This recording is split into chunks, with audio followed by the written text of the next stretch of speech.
Bueno, vamos a dar comienzo entonces al seminario del día de hoy, el que va a estar a cargo de la doctora Adriana Duso, profesora asociada de Medicina de la División de Endocrinología, Metabolismo e Investigación de Lípidos de la Facultad de Medicina de la Washington University. Adriana va a hablar sobre vitamina D y cáncer. Antes de que ella empiece, quisiera primero agradecerle su participación en los seminarios del instituto. Para mí en particular es un gran honor. Adriana es un referente a nivel mundial en vitamina D y en particular es un referente para mí como investigadora y principalmente como persona. Así que Adriana, es un gran gusto poder escucharte en el día de hoy hablando sobre vitamina D y cáncer. Cuando quieras, podés empezar. Gracias, Mariana. Para mí es un gusto poder participar de estos seminarios y bueno, quisiera contribuir con lo mejor de lo que se ha hecho en cáncer y vitamina D para modificar las cosas de manera de mejorar un poco la progresión del cáncer y sobre todo la prevención de esta enfermedad tan terrible. La vitamina D y la cura del sol. Como decían nuestras abuelas, donde entra el sol no entra el médico. Entonces, un poco vamos a hablar de cuál es la evidencia científica de que 15 a 20 minutos de luz solar cada día o una adecuada suplementación con vitamina D cuando no hay luz solar, como por ejemplo ustedes ahora, podrían protegernos del riesgo de muerte por todas las causas y de enfermedades tan severas como el cáncer. Lo que vemos en esta diapo es que la deficiencia de vitamina D, el resumen epidemiológico de cómo la deficiencia de vitamina D es un factor de riesgo de muerte, tanto de muerte por todas las causas como de cáncer. A la izquierda ustedes ven los estudios que demuestran una asociación entre mortalidad cardiovascular, hipertensión, el índice de masa corporal, resistencia a la insulina y los niveles de vitamina D.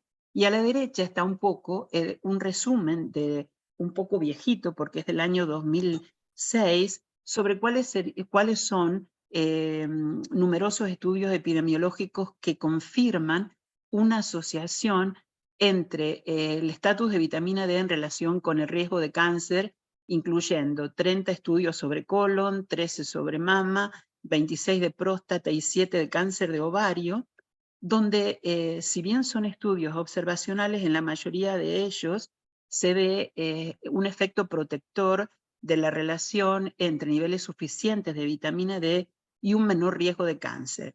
Esto es simplemente una forma breve de presentar. Hay bastantes contradicciones, los estudios no son todos los fiables que uno debiera tener en estos estudios epidemiológicos, porque no se miden en muchos de ellos los niveles reales de vitamina D que se alcanzan con la suplementación. Las suplementaciones son variadas, pero el mensaje que es importante es que el hecho de que haya un efecto protector, que la vitamina D sea tan barata, que se reduzca la incidencia y la mortalidad con un costo bajo y que no haya efectos adversos, estaría apoyando la necesidad de suplementar con vitamina D para reducir la incidencia del cáncer.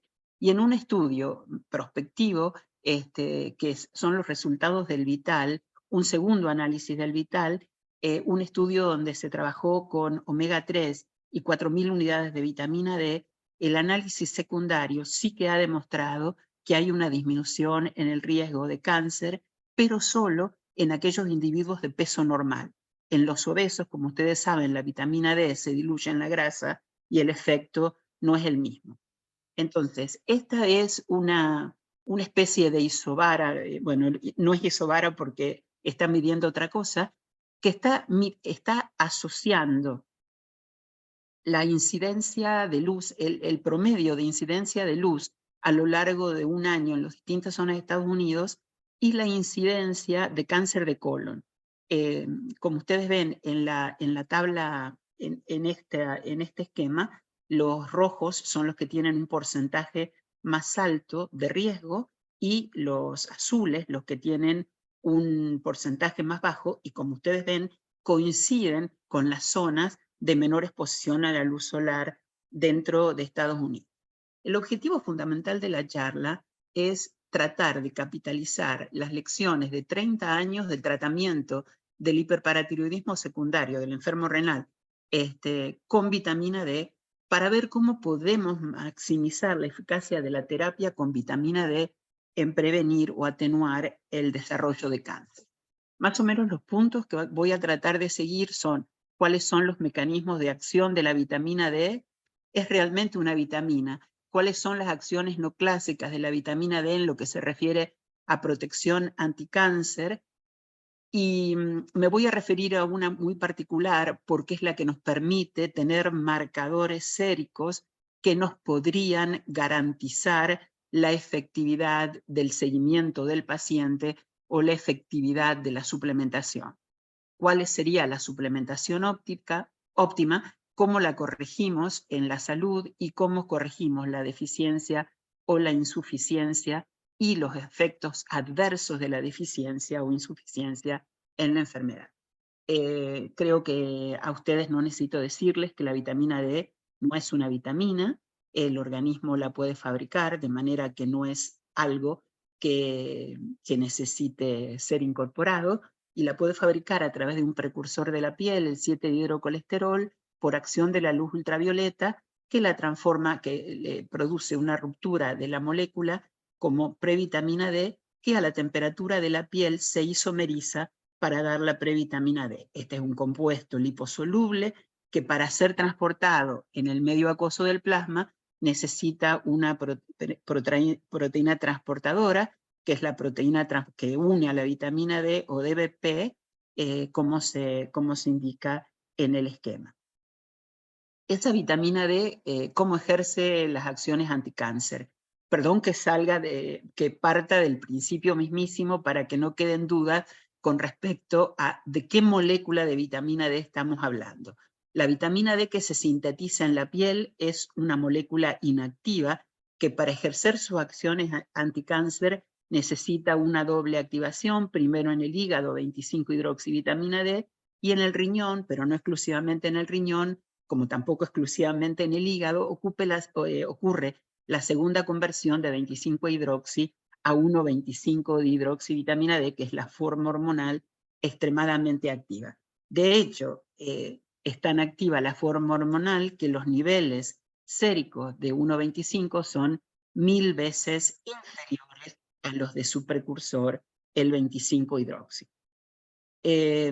Por supuesto que las acciones de vitamina D, como la de la hormona esteroidea que es, necesita un receptor de vitamina D. Y esta figurita medio extraña del receptor es para acomodar las dos orejas que le he puesto al 1,25 por los dos hidroxilos, y el 25-hidroxi, que tiene solo uno, también se ha descubierto que puede unirse al receptor de vitamina D y activarlo, pero se necesita una cantidad mucho más elevada que la de la forma hormonal para lograr el mismo efecto funcional. Entonces, hemos visto esta parte de la vitamina D. Una vez que tenemos el calcitriol o el 1,25 en la circulación, ¿cómo actúa?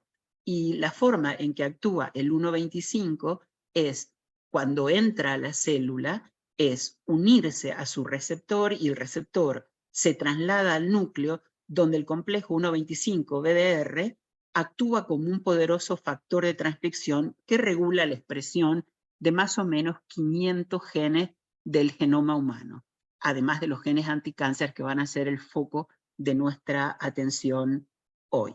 Como decía, el 1,25 es una hormona ultraactiva, una hormona esteroidea superactiva, y entonces para evitar los trastornos de una hormona esteroidea que aumenta el calcio y el fósforo, hay un estrictísimo control de la regulación de la producción de calcitriol.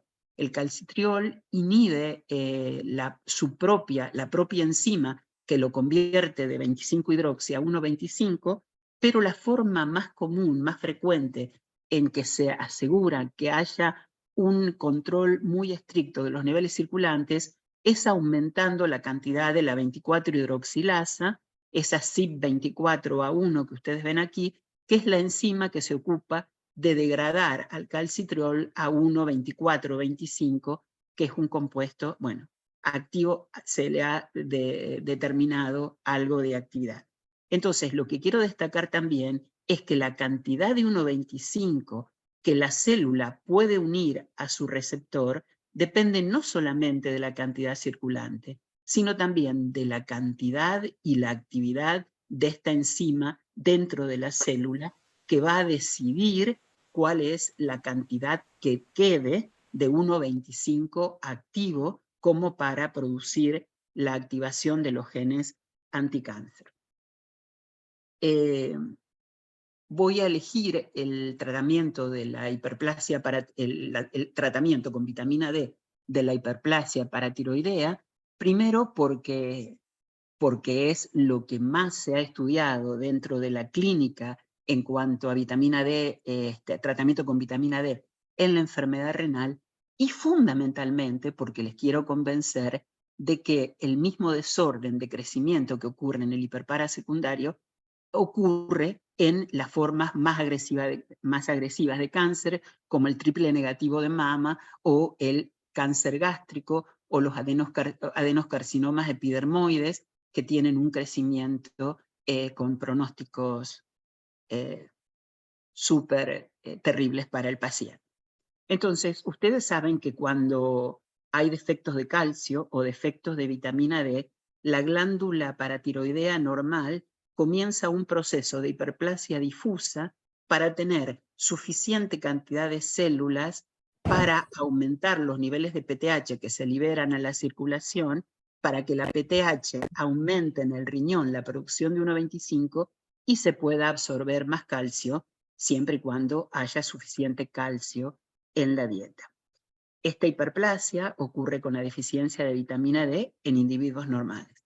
Pero si la hiperplasia, si la falta de calcio y la requiere más producción de PTH, la glándula empieza a sufrir un proceso de nodularidad temprana y después un proceso de expansión monoclonal, formando nodulitos monoclonales dentro de la glándula, y tenemos la peor forma de hiperparatiroidismo secundario, que es la glándula nodular, que ocupa prácticamente toda la glándula paratiroidea. Además del proceso de un aumento tremendo en la producción de PTH, con los trastornos que ustedes saben que tiene a nivel sistémico, hay otro factor súper importante en este crecimiento nodular, y es que la glándula se hace resistente al tratamiento con vitamina D y con calcio, porque disminuyen los receptores del sensor de calcio y, fundamentalmente, de lo que vamos a hablar hoy, es el receptor de vitamina D. ¿En qué se parece el hiperparatiroidismo secundario de lo que se ve en el cáncer triple negativo de mama? El aumento en la glándula hiperplásica paratiroidea, en el adenoma paratiroidea, lo que hay es un aumento del factor transformador del crecimiento, TGF-alfa. Ese TGF-alfa, en su forma soluble, actúa sobre su receptor, que es el EGFR, se activa el receptor fosforilándose, y eso causa distintas cosas. Vamos a hablar de la exacerbación del crecimiento, que es lo que hace que la glándula se ponga nodular y con mayores riesgos clínicos, pero también lo que nosotros observamos es que hay una autoestimulación del TGF-alfa como para promover su propia inducción, y además de lo que les comentaba, que hay una asociación directa entre el grado de hiperplasia paratiroidea y la reducción del receptor. Nosotros, en un estudio que hicimos y que les voy a mostrar más adelante, estudiamos un poco cuál es el efecto, por supuesto que si usamos inhibidores de la tirosina quinasa, que no los podemos usar en enfermo renal, que son los que se usan en cáncer, hay una prevención de esta activación del receptor, y por lo tanto una disminución de estos tres elementos, que son los que deciden la gravedad de la glándula paratiroidea y la gravedad de la nodularidad paratiroidea y de la gravedad en el crecimiento en el cáncer triple negativo de mama o gástrico. ¿Y por qué en la glándula paratiroidea estamos absolutamente convencidos de que este es el caso? Porque si nosotros usamos un animalito que diseñamos en el laboratorio, que tiene una inactivación específica del EGFR en la glándula paratiroidea, aunque le induzcamos enfermedad renal y le damos alto fósforo en la dieta, no desarrolla hiperparatiroidismo secundario. Entonces, esa es una vía que está bien delimitada en la glándula paratiroidea. Aprendimos también que en el caso de la hiperplasia primaria, la primera que ocurre, la hiperplasia que se debe a una insuficiencia de vitamina D, la podemos corregir aportando vitamina D y corregir el aumento de PTH. Y lo que aprendimos también es que esa deficiencia de vitamina D se asocia con aumento de PTH y aumento de la hiperplasia, de la proliferación glandular, aún en individuos que tienen función renal normal, o sea que por tanto tienen calcitrol sérico normal, y que esa asociación de la deficiencia de vitamina D se debe a que la falta de vitamina D previene que haya una producción local de 1,25 para inhibir PTH dentro de la glándula sin tener que contar con una producción de 1,25 a nivel sistémico. Es decir, que se reduce la capacidad del complejo calcitriol-DDR para una supresión autocrina del gen de la PTH, que es importante para que no haya exceso de vitamina D sistémico que puedan comprometer el funcionamiento por aumento de la fosfatemia, fundamentalmente en el caso de la glándula paratiroidea y su hiperproliferación. Entonces, a lo que habíamos señalado antes con respecto a las acciones anticáncer del gen de la vitamina D, tenemos que sumar la acción del calcidiol, el 25-hidroxivitamina D, de entrar a la célula, ser hidroxilado en la posición 1 por la CYP27B1, la 1-hidroxilasa, que lo convierte en 1,25 y ya sigue la misma vía que seguía antes. Pero lo que quiero destacar era algo que dijimos anteriormente. El 25-hidroxi puede entrar también a la célula y puede ejercer dos tipos de acciones. Por un lado, puede unirse al receptor de vitamina D y ejercer una activación de genes anticáncer, aunque su potencia, si fíjense en el grosor de la flecha, no es la misma que la del 1,25. Pero además de las acciones directas del 1,25 sobre el receptor, existe lo que se llama sinergia. Es decir, el receptor tiene la capacidad, tiene como dos bolsillos, en uno se puede ubicar el 1,25 y en el otro el 25-hidroxi, y hay una sinergia que aumenta significativamente la respuesta del receptor de vitamina D a los niveles existentes intracelulares de 1,25. Entonces, como les decía antes, esto, ¿qué importancia tendría la activación de lo que nosotros vimos, que en la glándula paratiroidea hace el aumento de TGF-alfa y la activación del receptor EGFR en el cáncer de mama triple negativo? Para contestarnos la pregunta de cómo la deficiencia de vitamina D afecta el desarrollo tumoral, hicimos el siguiente experimento. A estos ratoncitos los pusimos en una dieta deficiente de vitamina D, indujimos deficiencia de vitamina D durante 3 semanas. Esa inducción se hace poniéndolo en una dieta deficiente, pero también acelerando la degradación de la vitamina D, poniéndole un análogo que desaparece en pocas horas de la circulación, pero que va a estimular la 24-hidroxilasa, que es la enzima que lo degrada. Y otro grupo de animales los mantuvimos con vitamina D normal. Cuando hicimos luego una inyección, por supuesto, de igual número de células T4-1, que son células de ratón de cáncer triple de negativo para el ratón. Estas células tienen la bondad de que están marcadas de manera que nosotros podemos, sin matar el animalito a los distintos tiempos, podemos ver en una máquina que detecta los colores, cuál es el tamaño del tumor que se desarrolla en los dos grupos de animalitos.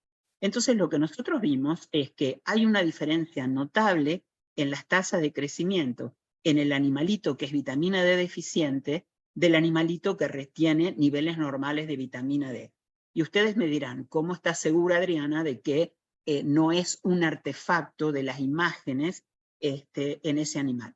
Por supuesto que a las 3 semanas se produjo el sacrificio de los animales y lo que hicimos fue pesar el tumor. Y como ustedes ven, hay una marcada diferencia, una diferencia significativa entre los animales que tenían vitamina D deficiente o vitamina D normal. Y lo que quiero destacarles es qué pasa en los animales que tenían menor peso tumoral y niveles normales de vitamina D. Si se fijan, los animalitos que tenían alrededor de 46 nanogramos por mililitro de 25-hidroxi, el tumor pesaba 450. Y en los animalitos que pesaban 78, que tenían 78 nanogramos por mililitros de 25-hidroxi, los tumores eran poco menos que la mitad. Si graficamos en los 10 animalitos que hicimos 10 y 10, si ustedes se fijan, existe una correlación altamente significativa entre los niveles de vitamina D crecientes y la disminución del tamaño tumoral. O sea, que esta sería una indicación que al menos en el ratón los niveles de vitamina D normales van a prevenir el crecimiento acelerado del tumor. Están reduciendo el crecimiento tumoral. Volviendo de nuevo al caso de la glándula paratiroidea y la hiperplasia nodular, dijimos que además de la PTH había falta de una resistencia al tratamiento debido a la disminución de la vitamina D. En este estudio, que no es un año antes de Cristo, sino antes del descubrimiento del calcitriol, lo que vemos es que en la morfología de la glándula nodular hay un componente supresible en la hiperplasia difuso y un componente no supresible en el hiperparatiroidismo renal. Debido a lo que ustedes ven aquí, a una diferencia significativa en la expresión del receptor de vitamina D en el componente nodular. Entonces, dijimos que era un proceso que dependía de la activación del receptor de vitamina D. En los cánceres, lo que hacemos es usar inhibidores de la tirosina quinasa específica del EGFR, y ese fue el experimento que hicimos a continuación. En las ratas a las que se produce una nefrectomía de 5/6 y se les da alto fósforo para inducir hiperparatiroidismo secundario por 2 semanas, como ustedes ven, hay un aumento del TNF-alfa, no hay cambios significativos en el EGFR, pero sí, por supuesto, con el aumento del TGF-alfa y la unión a su receptor, se activa la quinasa y tenemos niveles de fosforilación de ERK1 y 2, y lo que comentábamos antes, que con el aumento de la hiperplasia paratiroidea hay una reducción en el receptor de vitamina D. Entonces usamos para estos ratoncitos lo que usarían la gente con cáncer para frenar la señal TGF-alfa, EGFR en el triple negativo de mama. Es decir, le dimos erlotinib, que es un inhibidor de la tirosina quinasa específica del EGFR, por 2 semanas. Y lo que vimos fue, primero, que hay, por supuesto, si estamos impidiendo que se active el receptor, no hay fosforilación de ERK. Segunda cosa que vimos es que se previenen los aumentos en el TGF-alfa con el erlotinib, lo cual estaría indicando que el TGF-alfa y la activación del receptor por el TGF-alfa está induciendo su propia expresión, o sea que está agravando las señales que aumentan crecimiento. Y después también hay una prevención de la bajada del receptor de vitamina D, con lo cual estaríamos previniendo la resistencia al tratamiento. Entonces, lo que este experimento demostró fue que existe una causa directa entre la activación del EGFR y la hiperplasia paratiroidea con la reducción del receptor de vitamina D, que podría ser lo que explica las grandes reducciones en el receptor de vitamina D en los cánceres triple, bueno, en el cáncer triple negativo o en el cáncer gástrico, y que se relaciona directamente con la gravedad de la proliferación celular de las células cancerosas. La pregunta fundamental que teníamos que responder era cómo, si queremos atacar el problema de la resistencia a la vitamina D que ocurre en el enfermo renal, cómo es que la activación del EGFR reduce el VDR. Y de aquí, de nuevo, vemos una cosa absolutamente similar a la que pasa en el cáncer triple negativo de mama o en el cáncer gástrico.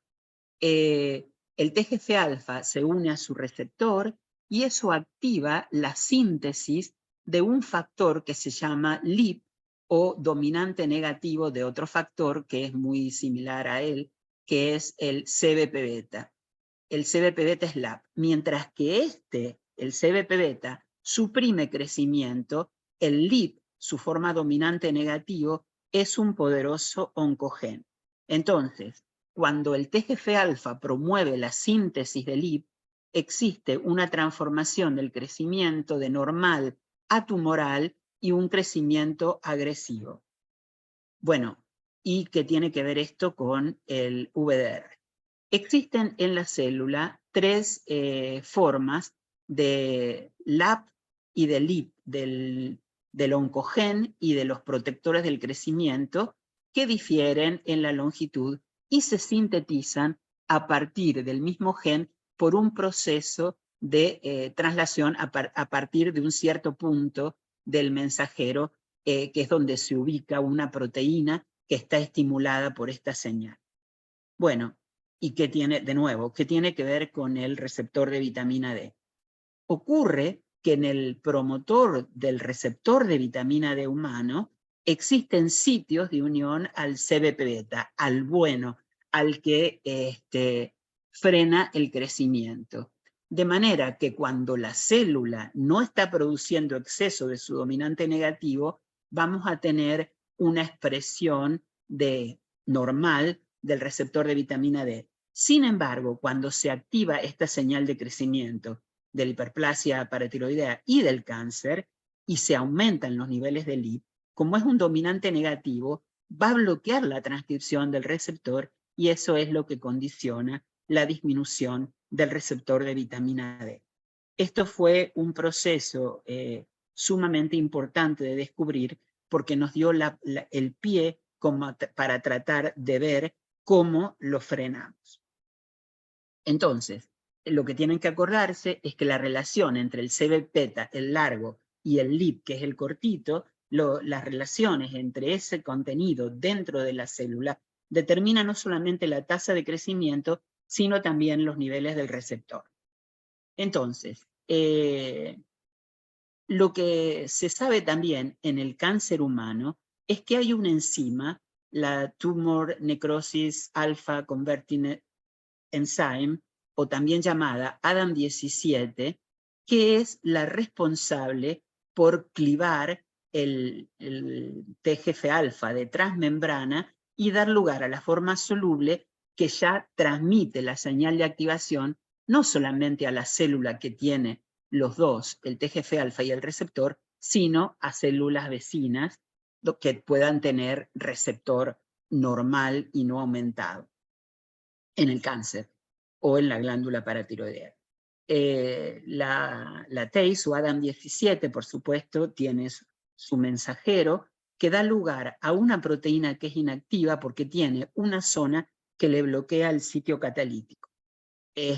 Hay una furina que rompe la parte de la molécula que que deja libre el sitio catalítico, y esta molécula, al irse a la membrana, es la que genera el inicio de la activación del receptor y la fosforilación de ERK.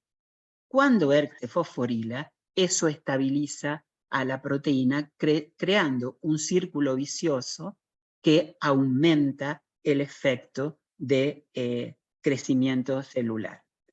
Y entonces lo que nosotros nos preguntamos es, esto se sabe en el cáncer, pero ¿es la regulación de la TACE, de la ADAM17 en la glándula paratiroidea importante también para el crecimiento de la glándula paratiroidea? Y obviamente la TACE va a mediar el mismo efecto de liberación de TGF-alfa, aumentando las vías paracrinas y endocrinas, que va a generar el TGF-alfa en otras células.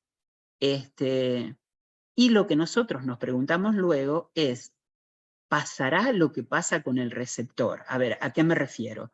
En el caso del EGFR y su activación, el 1.25 la para. Esto es un carcinoma epidermoide que tiene una sobreexpresión de EGFR y de TGF-alfa que ustedes pueden ver acá por la superposición de los colores, ¿no? Entonces, en los tumores más agresivos, el EGFR se ha demostrado que puede sufrir, que además de este proceso, que es el más conocido, la activación de su tirosina quinasa, se puede traslocar al núcleo. Y en el núcleo actúa como un factor de transcripción que aumenta la expresión de la ciclina de 1. Entonces, y causa las formas más graves de cáncer. Entonces, lo que hace el 1.25 es impedir que el receptor se vaya al núcleo para ese crecimiento agresivo. Lo secuestra en endosomas tempranos y hay una colocalización del EGFR y el TGF-alfa en endosomas tempranos, previniendo crecimiento. Entonces, nos preguntamos si eso contribuye a la estabilización de TACE y si el 1.25 puede inhibir la translocación de la TACE al plasma, como vemos para el receptor, el EGFR, que se queda en endosomas tempranos y no retorna a la membrana, disminuyendo de esa manera las tasas de crecimiento. Y lo que vimos es que cuando nosotros paramos la activación del receptor con erlotinib, además de reducir, como veíamos antes, el TGF-alfa, también reducimos los niveles de TACE. El 1.25, como está reducido el receptor, no tiene capacidad de reducir a la enzima que va a acelerar todo el proceso. Pero si nosotros le damos erlotinib y el 1.25, el erlotinib va a impedir la activación, de manera que al impedir la activación del EGFR, previene la bajada del BDR. Cuando le damos el 1.25 también, hay una supresión tremenda de la TACE, la enzima que va a acelerar el proceso de crecimiento. Y el 19-NOR, perdón, que es el análogo de la vitamina D que se usó por muchísimo tiempo en el hiperparasecundario, hace lo mismo que el 1.25 en cuanto a la supresión de TACE. Entonces, la otra cosa, hablamos de sinergia entre el análogo o el 1.25 y el 25-hidroxi. Acá ustedes ven los niveles de TACE en una glándula que estuvo sometida a alto fósforo, y estos son los niveles bajos, muy bajos, cuando a la vez que tratamos con el alto fósforo, que es la causa de hiperplasia, estamos haciendo un tratamiento combinado con el análogo y el 25-hidroxi para favorecer la sinergia. Este cambio ocurre sin que haya cambios en los niveles de 1.25 y con incrementos en los niveles de 25-hidroxi a la tasa normal. Entonces, ¿de qué manera el 1,25 suprime a esta proteína? Lo que hemos visto es que el 1,25 induce el CBP-beta, el mismo factor de transcripción que modula al BDR, y como ustedes ven aquí, en el promotor de la TACE o del ADAM17 hay muchos sitios putativos de unión con el CBP-beta. Y entonces, lo que vemos aquí es que la disminución de TACE que se produjo con el erlotinib más el 1,25 se debe a que hay un aumento significativo solo en este caso del LAB, el CBP-beta. Y lo que quiero decirles ahora, además de la inducción, para qué esto es importante en cáncer y cómo tenemos la certeza de que esto y el sinergismo controla la hiperplasia paratiroidea mejor que aún que el erlotinib. Como ustedes ven, hicimos este experimento donde dimos alto fósforo por una semana, o low fósforo, o bajo fósforo, como para impedir que haya crecimiento de la glándula, que eso se consigue con el bajo fósforo, y tratamos con alto fósforo por las 3 semanas restantes con tratamiento. El tratamiento es diverso. Ustedes ven, el fósforo bajo no aumenta el peso de la glándula, que es una forma de medir la hiperplasia. El alto fósforo lo aumenta significativamente. El 25-hidroxi solo no hace nada, no hace un descenso significativo. El pari solo, el 19-NOR, no hace ningún efecto significativo. Y esas dosis de los dos compuestos, cuando se les permite el efecto sinérgico, disminuyen significativamente el peso de la glándula. No solo que disminuyen el peso de la glándula, sino que hay una reducción del 50% de la PTH y una inhibición de ADAM17 similar a la del bajo fósforo. Entonces, esto es para indicarles que si estamos logrando controlar TACE y la paratiroide, el crecimiento de la glándula, el ADAM17, el TNF-alfa y la activación del receptor, tenemos un poder en nuestras manos de usar esa combinación para inhibir el crecimiento, el cáncer. Y entonces, para resumir un poco lo que yo les dije hasta ahora, vimos que la TACE, el ADAM17, aumenta la liberación de TGF-alfa, activa el receptor, la activación de señales de crecimiento, aumenta el oncogen y esto exacerba el crecimiento y aumenta la transcripción de ADAM17. El 1,25, aumentando el CBP-beta, previene la transcripción de TACE o de ADAM17, y cuando le damos los dos simultáneamente, hay una disminución que se puede aplicar a los crecimientos excesivos en el cáncer. Entonces, una de las cosas que quiero destacar es, habíamos hablado de que había, así como había una producción no renal de 1,25 en la glándula paratiroidea, nos preguntamos también si la vitamina D inactiva puede convertirse en 25-hidroxi de una forma extrahepática. Y sí que puede. Existen en muchísimas células las dos enzimas, que son la CYP2R1 y esta, que activan la vitamina D a 25-hidroxi. De manera que podemos lograr este aumento sin tener que aumentar tremendamente el calcidiol circulante, como para ejercer la sinergia que va a producir el efecto anticáncer. Y esto tiene alguna importancia, y la importancia la tiene, descubrimos la importancia mirando carcinoma de endometrio y las zonas normales que rodean el carcinoma de endometrio en 190 mujeres, y lo que vimos es que en el endometrio normal, en el estado proliferativo, están muy bajas las enzimas estas que convierten a la vitamina D en 25-hidroxi. Cuando el endometrio para de proliferar y se convierte en secretorio, hay un aumento al doble o al cuádruple más o menos en las enzimas.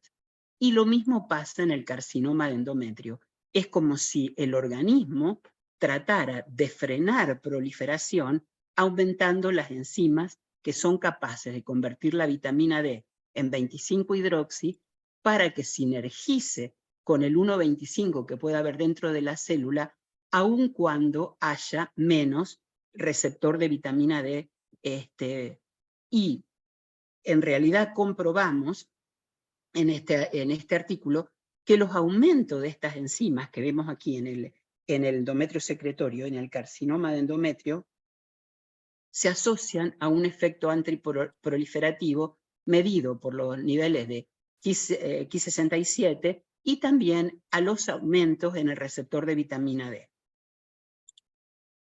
Entonces, pero en el cáncer ocurren muchísimas anomalías. Primero, la gente no está mucho al sol, entonces tenemos bajos niveles de vitamina D inactiva, tenemos niveles bajos del receptor debido a los efectos de la proliferación, tenemos bajos niveles de la enzima que convierte al 25-hidroxi en 1,25 y se aumentan los niveles de la enzima que degrada al 1,25. Entonces tenemos una serie de inconvenientes para poder activar el efecto de la vitamina D en el crecimiento. Entonces, recordarles nuevamente que la inducción de CBP-beta inhibe al ADAM17 y eso es un factor de inhibición de la hiperplasia paratiroidea. Eso es relevante clínicamente. En el hiperparatiroidismo sí, muy importante. ¿Por qué? Fundamentalmente porque los inhibidores disponibles de ADAM17 son extremadamente tóxicos y entonces no los podemos llevar al cáncer. Entonces, ¿por qué los oncólogos deberían interesarse en entender la importancia del ADAM17 o del TACE del que les he hablado por parte de la vitamina D en el cáncer?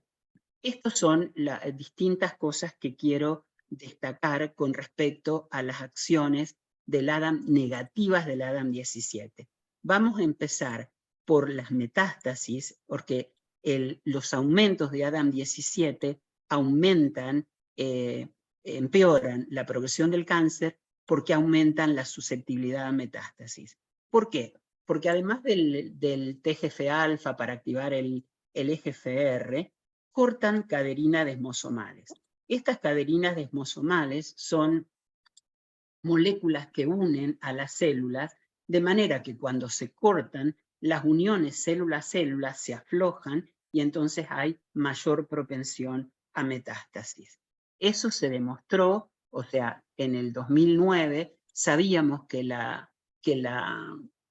ADAM17 era un mediador de cortar las caderinas desmosomales y favorecer metástasis.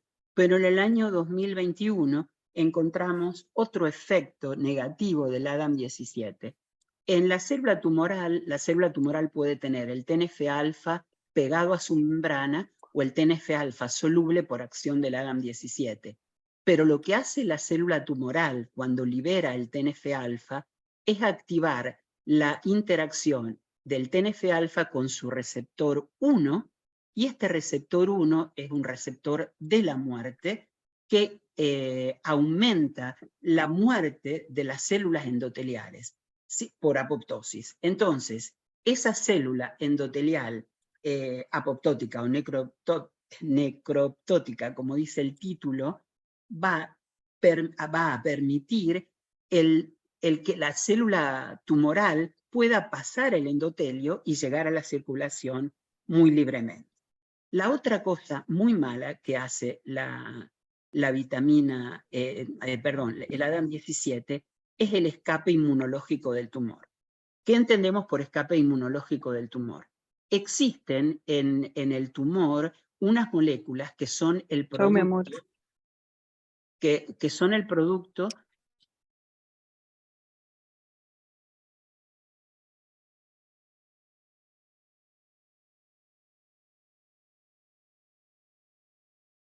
Adriana, te silenciaste.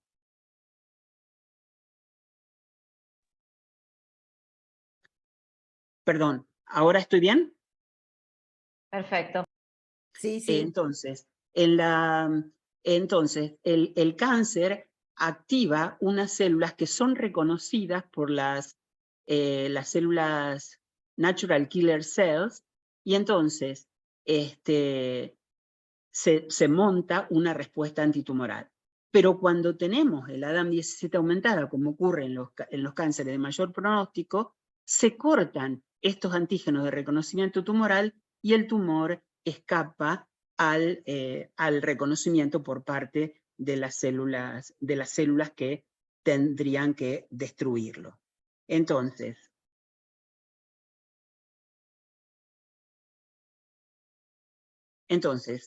a la izquierda vemos ese mecanismo, el mecanismo del MICA, que así se llama el ligando que tiene la célula C18, las células T, CD8, y el ligando que tiene el tumor es un ligando que se produce por el estrés de la célula tumoral o por efecto genotóxico de los tratamientos.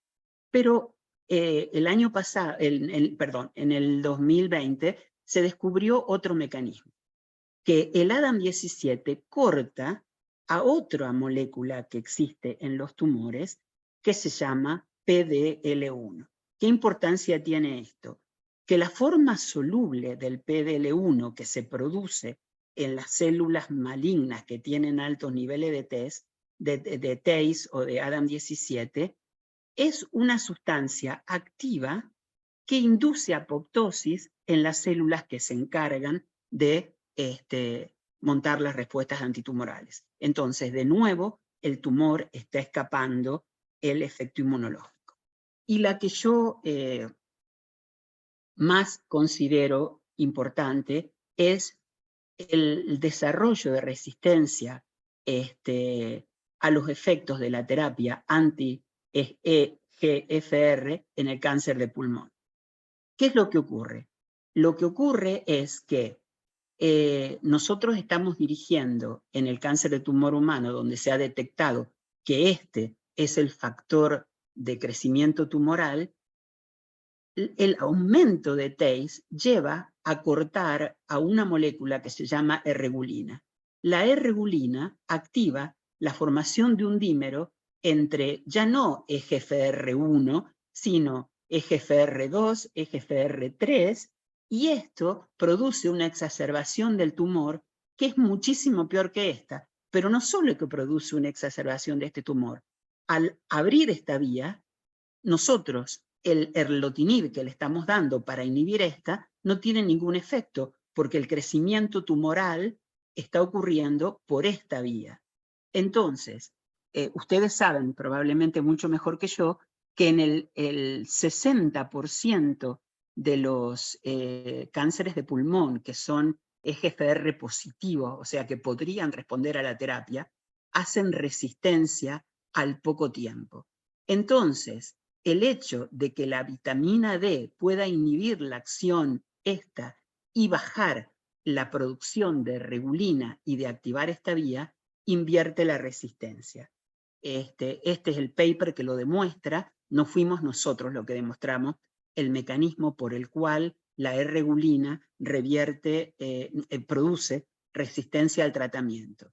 Lo que nosotros vimos es que si usamos esas células de cáncer de pulmón resistentes a la terapia con erlotinib o genitinib, o el otro, el anticuerpo que impide la activación de la tirosina quinasa, si ustedes ven, el erlotinib solo no hace nada. El porcentaje de inhibición del crecimiento es de un 6%.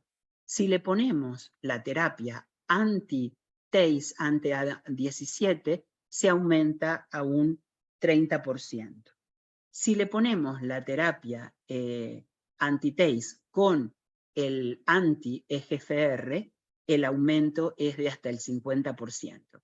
El 1,25 solo no hace mucho, bueno, no hace mucho, hace hace más que el anti-TACE, pero lo que sí vemos aquí de nuevo es la sinergia de la que les hablé de entre el 25-hidroxi y el 1,25. Hay un aumento del crecimiento y una reversión de la resistencia con un 60% de inhibición del crecimiento. Y la otra cosa importante que quiero destacar es que si nosotros le damos esa combinación, podemos reducir hasta 10 veces los niveles de 1,25 a los niveles que se usan para la supresión de la hiperplasia paratiroidea en una forma súper agresiva de tumor dirigida por la erregulina, si ponemos una cantidad adecuada de 25-hidroxi. Y esto para mí es súper importante, porque los pacientes que hacen resistencia no tienen alternativa, no hay otra terapia para darles, no van a responder al erlotinib y las quimioterapias son limitadas. Entonces, poder revertir la resistencia con vitamina D les da una posibilidad de seguir usando el erlotinib y bueno, y habría que convencer a los oncólogos porque el tratamiento es muy barato y no van a pagar por estudios clínicos. Entonces, quiero destacarles también que el ADAM17 puede ser un factor que agrave la calidad de vida del enfermo de cáncer por aumentar el daño renal y también los oncólogos que hacen radioterapia en el cáncer de pulmón, ¿por qué esta terapia anti-TACE podría funcionar? Sabemos que la angiotensina 2 aumenta los niveles de ADAM17 en la superficie y eso puede activar el receptor, como lo vimos en los tumores, pero eso por sí solo es causal de proteinuria, glomerulosclerosis, hiperplasia tubular, infiltración mononuclear y fibrosis. Entonces, y esto se vio porque si nosotros quitamos el TGF-alfa o usamos una inhibición del EGFR o se bloquea el EGFR en el túbulo proximal, se impide el daño renal a pesar de la hipertensión. Y la otra cosa importante con respecto a la radiación es que el ADAM17, esta tijera maldita, libera una molécula que es la Intercellular Adhesion Molecule 1. ¿Qué importancia tiene esta enzima, esta molécula? Que es la que media las lesiones profibróticas en el tejido normal luego de la terapia radiante en el cáncer de pulmón. Entonces, si nosotros con vitamina D estamos inhibiendo la liberación de esta molécula, estamos impidiendo que haya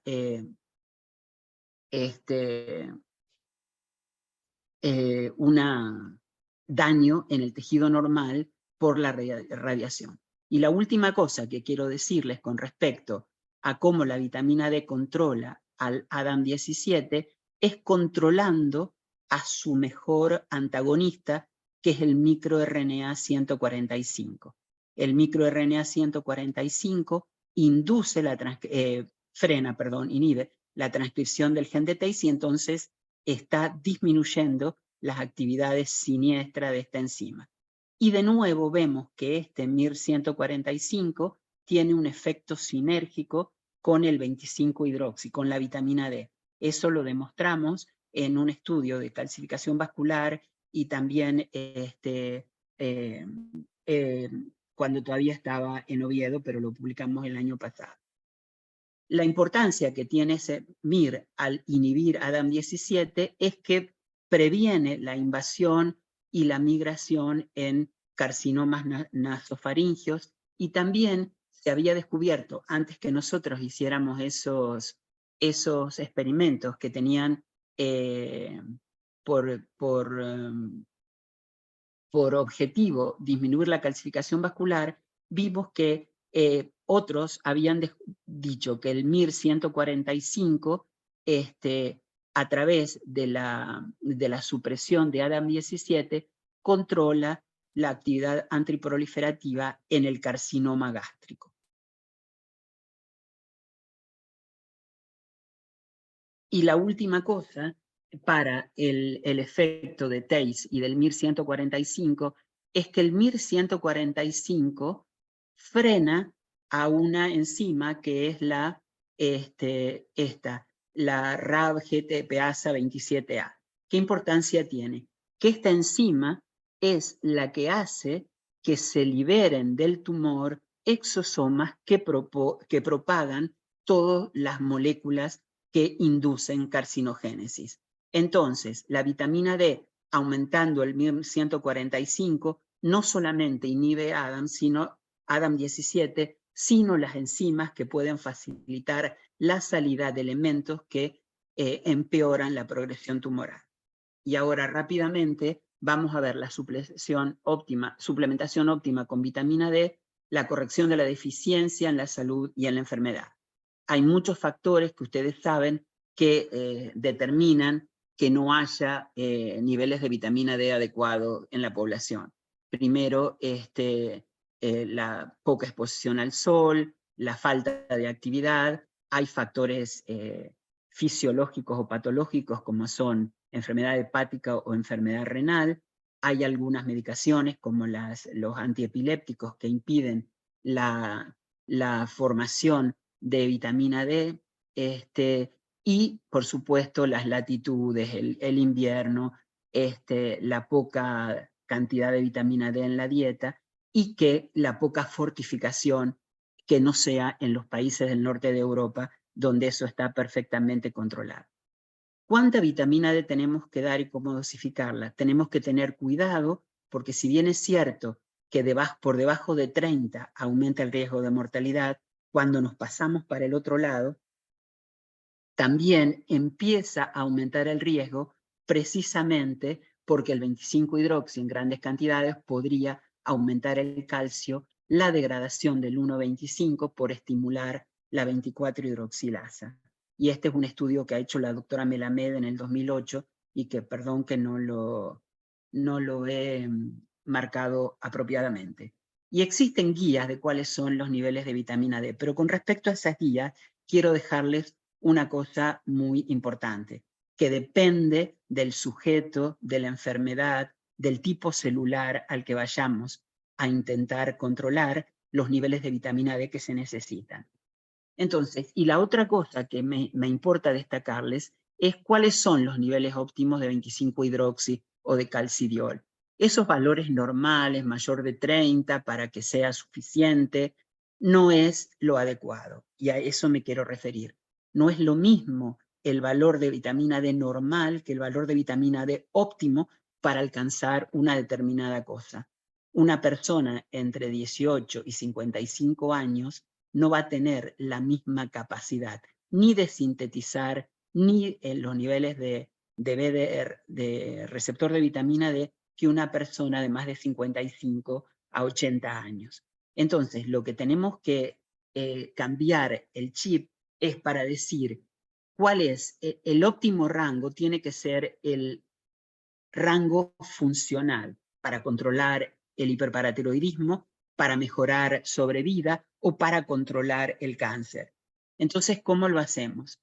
¿Cuáles son los riesgos? En general, no hay riesgos, ya que cuando se alcanzan niveles normales, la vitamina D activada estimula su propia degradación. Por ejemplo, los guardavidas llegan a producir 10.000 unidades internacionales de vitamina D por día.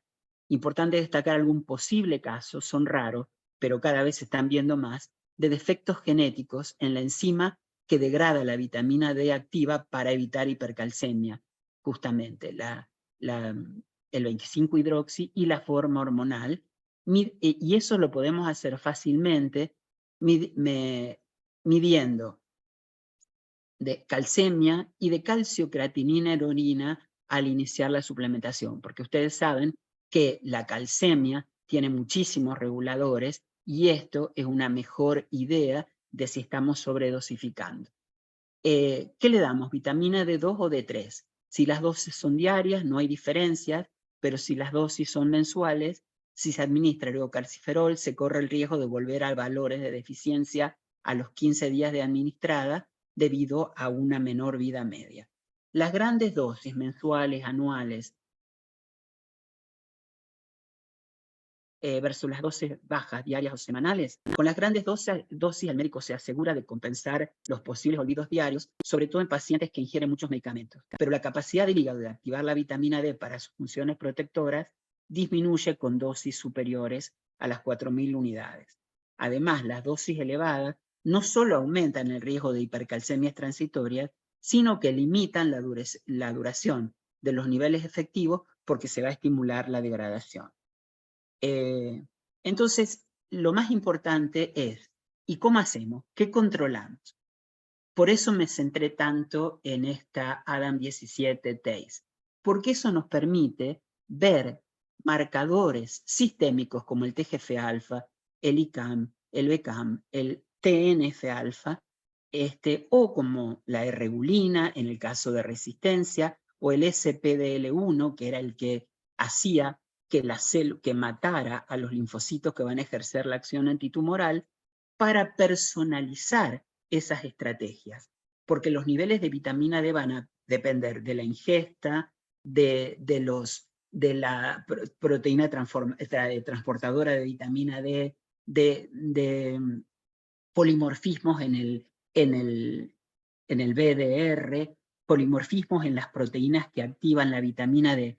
Entonces, lo que tenemos que hacer es personalizar en lugar de dar una receta para que podamos disminuir la resistencia al tratamiento oncológico, al daño inflamatorio profibrótico de la terapia radiante, a metástasis, crecimiento tumoral o escape inmune. ¿Cuál es el tratamiento en la enfermedad? Adri, discúlpame un segundo, perdóname, ¿te quedaría mucho tiempo? No, ya termino. Esta es la última diapositiva. Bárbaro, Entonces, así le damos. en el colecalciferol o calcitriol, ¿qué hacemos en la enfermedad? ¿Le damos la forma activa o la forma hormonal? La eficacia depende, tenemos que pesar la eficacia versus el riesgo. ¿Cómo personalizar las dosis efectivas previniendo excesos? Midiendo la relación calciuria, creatinuria para asegurar que las dosis efectivas no causan daño alguno y corrigen los marcadores de progresión tumoral. Y la cosa más importante que le quiero recordar es que el calcitriol activa al receptor y es el activador más efectivo para regular la expresión de genes anticáncer. El calcitriol, si le damos la forma activa, no corrige la deficiencia de colecalciferol. Y acuérdense que los valores normales de vitamina D sinergiza con el calcitriol para corregir resistencias a la vitamina D causadas por disminuciones en el receptor de vitamina D. Muchísimas gracias por la atención y perdón si me pasé en el tiempo. No, interesantísima la charla. Muchas gracias, Adriana. Gracias por todo el conocimiento al respecto del tema. Bueno, quedaste exhausta por ahí, pero hay una pregunta en el chat del doctor Mansur Sí. que dice, fantástica charla para rever y estudiarla. Y pregunta, ¿cómo lo asemejo específicamente al cáncer de mama triple negativo y al gástrico? ¿Cómo lo hacen? Sí, entiendo cómo lo asemejaste específicamente al cáncer de mama triple negativo y al gástrico. José Luis, si querés... José Luis, si ok. querés aclararme para que te conteste bien, las tres cosas, disminución del microRNA 145, aumentos de ADAM17, aumentos de TGF-alfa y aumento del EGFR, son las cosas que hacen la agresividad tremenda de esos tumores. Entonces, Adriana, sí. La pregunta era, bueno, te recontra felicito a tu grupo. La pregunta era ¿por qué específicamente nombraste al triple negativo de mama y al gástrico y no a otros tumores? Bueno, al gástrico porque tengo una experiencia en una paciente que estaba desahuciada. Los oncólogos del servicio de allí de Oviedo la habían desahuciado, para colmo ella era poco resistente a la terapia, y con las lecturas del gástrico, que vos sabés que es un tumor súper agresivo y que causa la muerte probablemente dentro del año, le dijeron, y bueno, si quiere, le hacemos alguna quimioterapia, pero como ella respondía muy mal, iban prácticamente a dejarla que muriera, ¿viste? Y entonces esta chica es la cuñada de una compañera de trabajo, y entonces le conté lo de TACE y le conté la posibilidad de hacer la combinación de vitamina D, 2000 unidades por día, y una vez por semana un nanogramo de paricalcitol, que se va a desaparecer en horas, pero que una vez que se une al BDR, el efecto dura por 96 días. En 2 meses y medio se le redujo, era un tumor gástrico, pero además con metástasis en peritoneo, o sea, la gravedad era altísima. Se le redujo el tumor y la pudieron operar en la clínica de Navarra, y bueno, murió hace un mes, pero esto fue hace 7 años atrás. O sea que por eso me limité, porque son los cánceres donde el aumento de ADAM17 marca, y de TGF-alfa, marcan el grado de malignidad. ¿Puedo una segunda cortita, por lo menos cortita la pregunta? Sí, claro, por favor, sí. No sé si la respuesta. Bueno, vos decís que el calcitriol tiene acción anticáncer, y cualquier nefrólogo puede pensar que el calcitriol exógeno, que toma de afuera, tiene acción. ¿Es así o es solo el calcitriol que se va a fabricar adentro de cada célula parácrinamente, por ejemplo, en la mama? No. Buenísima la pregunta, porque es importante la aclaración, y por eso yo decía la sinergia. La sinergia en el cáncer tiene que ser con un análogo o con calcitriol exógeno. Y entonces hay que ser sumamente cuidadoso, porque hay que dárselos con la indicación de un nefrólogo para no pasarse en la dosificación. Y como te digo, era una dosis semanal y de una de las pastillas de paricalcitol que se dan en los casos más leves de enfermedad renal y hiperparatiroidismo secundario. Yo creo que en Argentina no hay dos nanogramos, sino no hay un nanogramo, sino 2. Y lo que yo usé con esta chica eran un nanogramo que en España se conseguía. Bueno. Doctor Mansur, ¿quiere preguntar algo más? Si no, tenemos una pregunta en el chat. No, yo pensaba que la acción en todos los efectos extraclásicos era cuando se transformaba en cada tejido por la 1-alfa-hidroxilasa periférica, y que dar calcitriol no iba a tener acción para un cáncer de cualquier tejido. Bueno, vamos aprendiendo. No, sí, mira, y una de las cosas que se comentaba era, por ejemplo, en los carcinomas, esos adenocarcinomas maxilofaciales que son tan tremendos, si vos das calcitriol o paricalcitol antes de la cirugía, el efecto de la cirugía es mucho más duradero y la progresión del tumor también se disminuye. Y en el cáncer de próstata sí que se ha intentado dar también calcitriol, la forma hormonal. Pero, como decía yo en la última parte, hay que tener muchísimo cuidado, que no sea peor el remedio que la enfermedad, o sea, que estemos originando una degradación de los compuestos endógenos que podrían estar disminuyendo la acción intratumoral. Gracias. Tenemos 2 preguntas en el chat. Una pregunta de Romina que dice, ¿hay algo que se conozca respecto a la acción de la vitamina D o el calcitriol en glioblastoma? Sí, en glioblastoma tiene efectos también, porque yo me refería a uno solo de los efectos, pero de la TACE, por esa capacidad de poder usar marcadores que te permitan ver si lo que le estás dando tiene algún efecto, si la suplementación con vitamina D está corrigiendo algo o no está haciendo nada, y personalizarlo para que lo haga.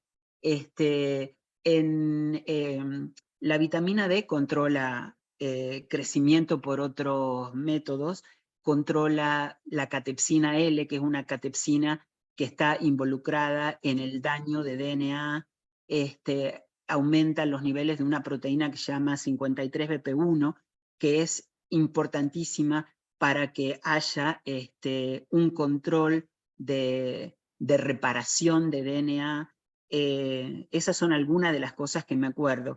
La inhibición de la catepsina es directamente bloquea la acción que tiene la catepsina L para aumentar proliferación celular, también en el triple negativo, pero también un grupo de España encontró cómo la vitamina D inhibe otra catepsina, la catepsina K, que es importante en el cáncer de colon. Y en el glioblastoma, sinceramente no me acuerdo, pero lo puedo buscar y lo chateamos. Bueno, y la otra pregunta que queda es, te consultan si han realizado algo con respecto a calcitriol y células 4T1 in vitro. Sí, bueno, in vitro sí, yo no lo sabía, que estaba muy cortada con el tiempo. En el in vitro hicimos lo mismo que hicimos con las células. En el extremo izquierdo de esa tabla que les mostré de las sinergias, teníamos a las células T4-1, las que inyectamos en la mama de los pobres animalitos. Y sí, tenían el mismo efecto que les mostré de sinergizar con la terapia del erlotinib, aumentando la inhibición del crecimiento. Lo mismo que les mostré con más detalle en la de pulmón. Bueno, Adri, no hay más preguntas. Lo que sí, la persona que preguntó respecto del glioblastoma dice que te va a contactar para averiguar sobre el tema. Puede ser, no sé. Sí, si... con muchísimo gusto averiguo, porque cada cáncer es un mundo diferente y la forma de controlarlo también son extremadamente diferentes. Entonces es muy común a cánceres muy graves, y por eso me pareció importante compartirlo de esta manera, Bien. ¿no? Bien. La última pregunta, y así damos por concluido el seminario, es de la doctora Oliveri, que dice: series publicadas de uso sinérgico de vitamina D y calcitriol en pacientes con cáncer. Si tenés alguna respuesta. No. Se han hecho de calcitriol solo, paricalcitol, pero yo no he visto publicaciones de la sinergia. Y me parece, creo que lo hablamos una vez con vos, Mariana, lo del cáncer de pulmón Sí. es una cosa que, como les dije, no tienen alternativa esos pacientes. Entonces sería fundamental poder hacer un protocolo que les revierta la resistencia y que es absolutamente inocuo.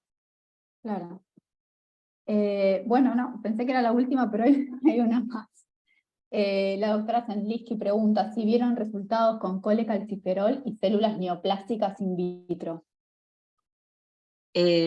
No,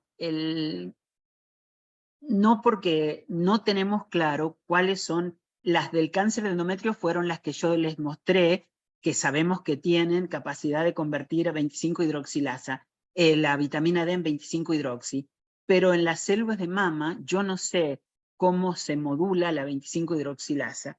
De hecho, por ejemplo, la glándula paratiroidea también tiene 25-hidroxilasa, pero nadie ha estudiado si la vitamina D in vitro puede inhibir la producción de la producción de PTH, sí, en la glándula paratiroidea simplemente con cole. O sea, más práctico el 1.25 por la reducción de los receptores, pero que son cosas que tendrían que mirarse con todo detalle. Bueno, y con eso fue la última pregunta, así que Adriana, te agradecemos muchísimo por estar presente en nuestro ciclo de seminarios de este año. Fue un gusto escucharte. No, para mí Realmente fue un gusto estar con ustedes. muy interesante, como siempre me encanta escucharte. Agradezco un montón a todos los que estuvieron presentes, hubo gente muy valorada en el tema que estuvo participando también, así que muchísimas gracias por la conexión. Y con esto damos por finalizado el seminario. Así que nuevamente gracias a todos. Saludos. Gracias, Mariana, y gracias. Chau, chau a todos. Una alegría de verlos. Bueno, Adri, te mando Gracias, un beso Seb. grande. Seguramente te invitaremos más adelante nuevamente para que nos cuentes los avances. Vale, perfecto. Bueno, un gusto para todos y nos estamos viendo. Nos vemos. Adiós. Gracias, Adri. Nos Chao, vemos. Marianina, Chau, no, chau. de nada.